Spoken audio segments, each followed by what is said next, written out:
Welcome to my channel. Today we will be talking about the requirements to open a BluPeak checking account.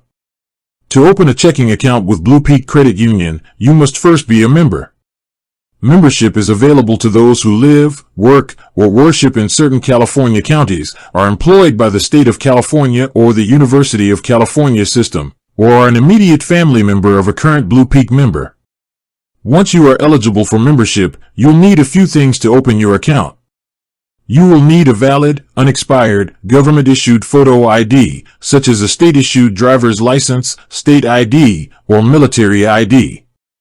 You will also need your social security number and a physical address. If you've lived at your current address for less than 2 years, you'll need to provide your previous address as well. Finally, you will need to make an initial deposit. The minimum deposit amount can vary depending on the type of checking account you choose, but it's typically $25 to $100. With that being said, thank you for watching. For more finance videos, kindly check my page. Please like, share, comment, and subscribe to my channel. Thank you.